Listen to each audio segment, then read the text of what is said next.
Hello, people out there in the interwebs. It's hump day. If you see this scroll across the bottom of the screen, I don't even know if anyone still thinks that's funny, but I do. I think it's hilarious. Um, like I said, I think it's hilarious in this ticker going across the bottom of the screen. So it is Wednesday. It is Wednesday the 6th, and no, it's not. It's Wednesday the 5th. I was thinking it was tomorrow because tomorrow is my cousin's birthday, but now I'm all thrown because I thought today was the 6th. But it's okay. It's the 5th, and we'll take it. It's 5/5. Um, and I don't know how y'all's weather is where you're listening from, but we are having beautiful weather here in North Carolina. We get some really pretty weather. Uh, Somewhat unpredictable. Like there's a ballpark of what it could be. But like for right now, it could be anywhere up to 85 degrees. And I think, if I'm not mistaken,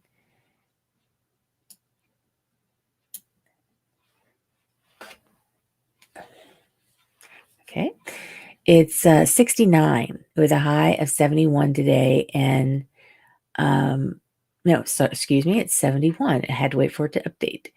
And then for the 5-day outlook, after that, the highest will be 79. Oh, no, I'm sorry, that's all today. The high will be 79 today, and it's currently 71. So that is, we have some beautiful weather. But I remember, was it 14 years ago, my sister's wedding in April, and it was so late April, and it was so blooming hot. It was so hot, could not stand it. It was like 80 some degrees. It was an outdoor wedding. We were not prepared and dressed for it. Well, the girls were, but the guys, I mean, my poor brother-in-law, he almost passed out at the altar. Felt real bad for him. Everybody was kind of watching him kind of like sway a little bit. But yeah, so it's hump day. So I also want to go ahead and address that I had the wrong address here for the book club. I forgot that little CK off at the end. So I do apologize if you tried to go to this link and was not able to get to the book club. And I haven't even updated the page yet. I'm going to update that page. I'm going to make a note right now that I need to update.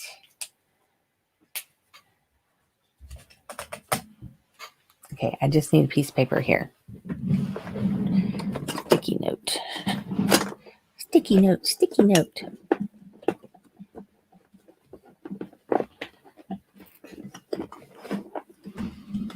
Okay.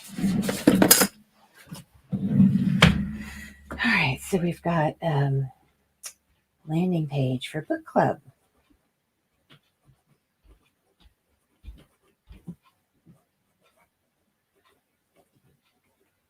And I have to send email for May books.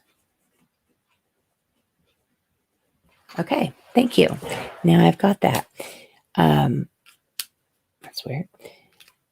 So yeah, the ticker going across the screen now at the bottom is correct. So that is that, and I will leave that up there so you can jot that down if you want to. But hey, today, let's see, LeeAnna, you're 4 minutes in. You're doing okay, better than 14 minutes like I was the other day. We are going to be talking about something that I think is really, really, really, really awesome and interesting. There are so many different chronic illnesses, right? And there's so many environmental and external factors that people have in their lives, right? Well, it's kind of like this mismatch, the matching game that you played when you were in school. I can't even do it. And everything's going all different ways. And that's because so many different things can affect so many different things in our own vessel, our own temporary vessel that we're in. We have even we don't even have any idea of what things are happening. Oh, go. Come on. What are you doing? Okay. First off, there are top life stressors. These are new job, married or divorced, widowed or widowered, widowed, having a child,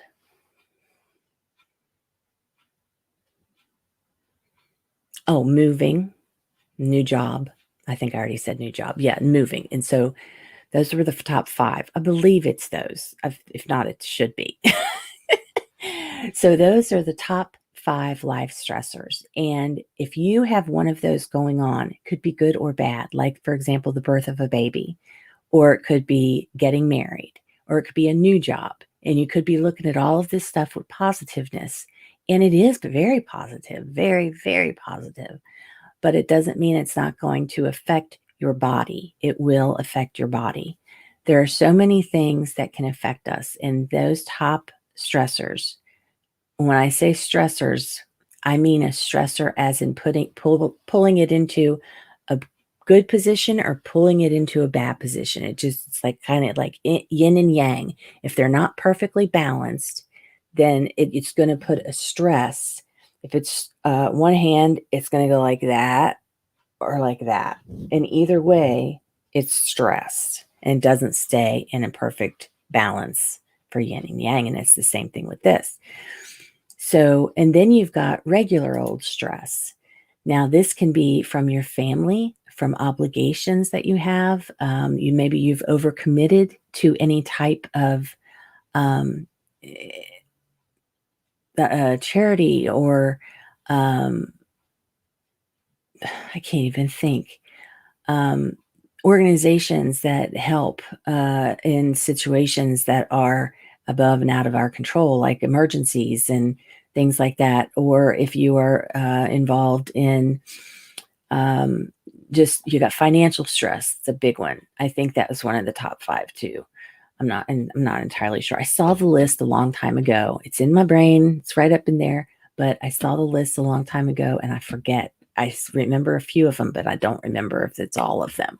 So anyway, but yeah, financial stress, you can carry that on your shoulder and it can physically make you sick. I have been in financial stress for so many years and I'm finally coming out of it. And I feel like light as air because that part of that heaviness that was on me just is lifted. So let me tell you something. You really need to research the best way to get out of credit card debt.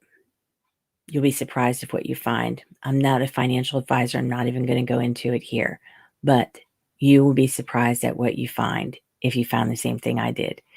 Go and do your research if that's the case for you. If you have if there's one other garden guiding guiding light, guiding rule that I would say to you that we have learned in our family and I've seen it happen to other people, don't get too many loans. If you get loan upon loan upon loan, the interest will crush you and you will never get out from under it. And it will just kill your credit. And even if you don't give a whit about your credit, it's still going to kill you with the stress that it's got you under. So that is a big, big stress. I should have had that in a category all by itself, but yeah, stress. And then you've got family and things that you're obligated to do for your family, like maybe help them build a house or help them do a deck or help them paint or, help them move, anything like that. Say, for example, you not volunteered because who in their right mind would volunteer if they've got a chronic illness, but unless they feel that it's okay. say for example, your best friend says, I'm moving this weekend. I got to get out of there. Is there any way you could come help me? Now, one of two things is going to happen, or one of three things is going to happen. Number one, you're just going to be a jerk and you're not going to show, and you're going to ghost your friend and possibly lose the friendship. Number two, you are going to wake up and feel like shit that day, and you're going to actually end up disappointing your friend because you have to say, look, I can barely get out of bed. There's no way I can help you move. Or number three, everything goes as planned, and you are able to go over and help them move, and your friend feels good with it. You did a good job. You helped them. But say the next 3 days you can't get out of bed because you overdid it on that day. And the fourth thing, now, this is according to my insane logic, this is the 25% that this could happen. Okay. You go over there, you help them move, everything's happy, everybody's a win-win, and it doesn't affect you afterwards. Now, there's four things, but that does not mean that they are created equal. I personally believe they are not created equal because I've been there and I know what it feels like when you feel like you can't get out of bed like those next few days because you overdid it. So think very hard, be very careful. If you have not looked it up or not heard of it or read about it or whatever, look up the spoon theory in regards to chronic illness. What it is in a nutshell is you only have so many spoons that you can give out, that you're allotted per day, and that you can give them out. And if you give out all your spoons, that's it. You have no other spoons for the rest of that day in which to help you, no other tools in which to help you. If somebody says to me, LeeAnna, can you come help me with the project? And it's going to take about 3 hours. I'd be like going, okay, how many spoons do I have left? Not literally, but that's exactly what I would be thinking is how much energy do I have that I can help this person with this, or and then still maintain what I need to maintain for myself afterwards. So you have to walk that line, and it's hard. And when there's no way for me to tell you a way to make it easy or to kind of do it for you. It's just one of those things that's unique to you in your situation. So you have to walk that line and just kind of balance it out and see how with your personal life of how everything kind of works out. So that is that type of stress. Now we're going to go into other things that are smaller. The next small thing, or the next thing that's not very small, is two things actually. Oh, well, one of them is part of the other one. Okay, mental status. If you have a chronic illness, chances are you might have anxiety, maybe depression, maybe OCD, maybe agoraphobia, maybe digestive issues. All of those things can come from having a mental status that is not tip-top shape, because you won't be tip-top shape up in the head, because having a chronic illness lowers your self-esteem and your self-confidence. And this is the reason why I started Chronic Inspiration, because I know that there are people that are sitting at home and they're wishing that they knew of some way that they could talk to people, but they feel so isolated, so isolated, that you just can't bear to,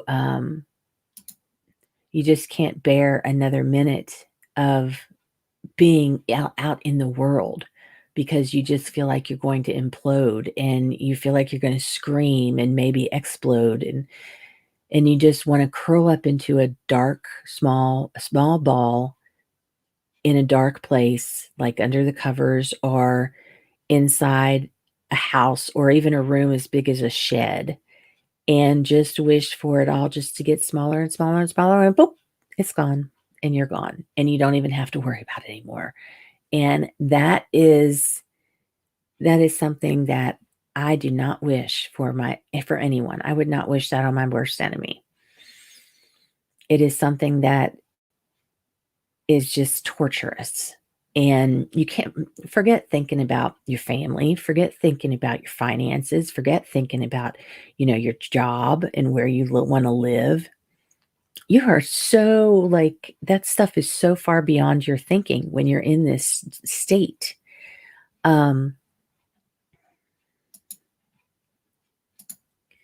Mental status the depression and the anxiety can really affect your day-to-day functional living.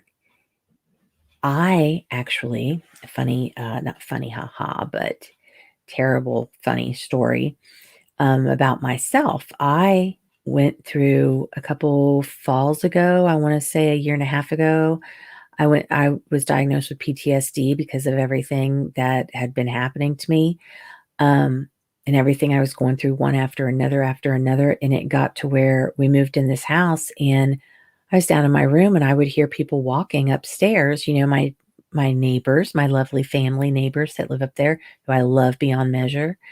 But it was boom, boom, boom, boom, boom, boom, boom, boom, boom, boom, boom, boom. And they dropped stuff and whatever. And I thought, this is not right. What is happening? And come to find out, which I did not know this, when they build houses between 2 stories in a house, they do not put the same amount of guards, sound prevention that they do, say, in an apartment building or a hotel. In those places, it's commercial grade and it's more like you just don't need to hear all the sound, and so they have to make it because otherwise nobody would stay in their places. But in a house, they don't make it like that.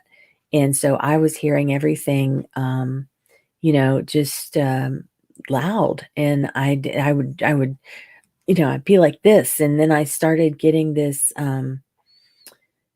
tardive dyskinesia really kicked in, and it's kind of like whenever you hear me go over my voice, that's it tripping up my voice. It's jerking. It's mental jerking. It's no, it's not mental jerking. It's physical jerking that is all over my body. My head can do it, my torso, arms, legs, joints, anything, and it can hurt if it jerks the wrong way. So when you have a mental state, you can see right there how everything it brings in with it that can affect you. And so that's not fun. That's not fun at all.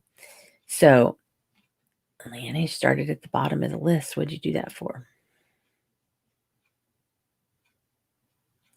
Here we go. The next big thing that I think I'm starting with the big things and going down to the smallest, which is okay. That's actually okay. Next big thing is sleep. You have to get enough sleep. If you don't get enough sleep, your brain isn't really going to be functioning the next day. Forget about how it doesn't even function because all the other stuff. If you got a lack of sleep, if you didn't get enough sleep, you're going to feel it right here. And you're going to be like passed out, almost unconscious in the afternoon. Then you're going to wake up that evening or that night and you're going to eat, you're going to be hungry, and you're going to get on the computer. This is what I do. And then you're on the computer for a bit, and then you're awake until 3 o'clock in the morning because you took that long ass nap earlier in the day. And it's a vicious cycle, and it's just not a good thing to be trying to work with every day either. If you got to get up and go to a job, I mean, forget about it, But sleep also, there's also sleep apnea that would fall under this. I, for example, have untreated sleep apnea. They tried to put me on a CPAP machine, but I kept ripping off the mask in the night, and then the little pillows, I'd rip those out too. And I would just throw them, away basically to the side, and I'd wake up with no mask on. And so basically Medicare said, you're not qualified to have this. We're going to go ahead, and if you have the option to pay for it if you want, but we're not going to be paying for it anymore. I was like, well, crap. Okay. Can't do that. And so mine is untreated. I have a deviated septum in my nose, which basically has closed up the left side of my nose. And, I have, and I also talk in my sleep. And I, see what else, snore.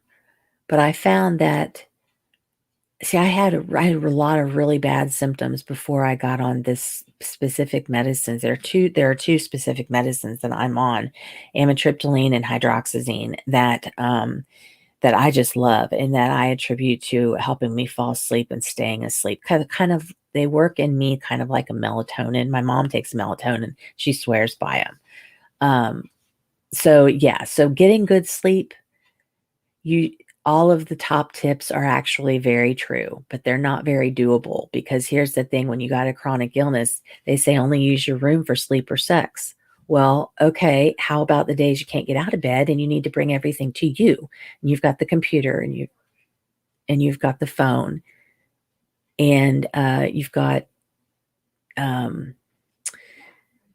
your journal, and you've got other things that are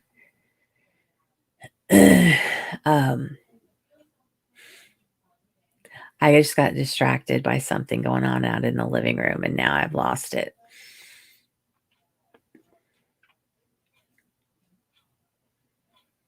Oh yeah, you have to bring everything into you. You eat in your bed. You sit up and watch TV in your bed. You're on the computer all day. Everything can be done from your bed, and a lot of people with chronic illness do that simply because it's much harder when they get up. They just can't bear to stand. Now, you have to walk a line with this as well, because you can decondition fast. That's exactly what happened to me. Over a year's time, because of one thing after another happening, I deconditioned down to where, because I was also gaining weight, and I was deconditioned down to where I couldn't walk standing up straight up anymore. And that's what's happened to me now. That's what's going on with me now. And all of that has to do with sleep. And then it goes into regular exercise. Regular exercise, when I say that, that basically means just move. Just move your body. If you can't just move, then just kind of stand up for a while. Walk around outside. 5 minutes. Just take 5 minutes. Take 5 minutes in the morning, 5 minutes in the afternoon, 5 minutes in the evening. That's it. That's all you got to do. And don't stay in your bed as much as you want to. Sit up. See, I'm sitting at my desk right now, but you've also seen me where I'm sitting at my bed, where I've got the wall right behind my head. I don't like to do that much anymore. I want to stay sitting up, so I sit up in my bed. I mean, in my chair at my desk. um, but with regular exercise, and I call that, like I said, just movement, and then do some stretching with it, so you don't get real tight around your joints and stuff.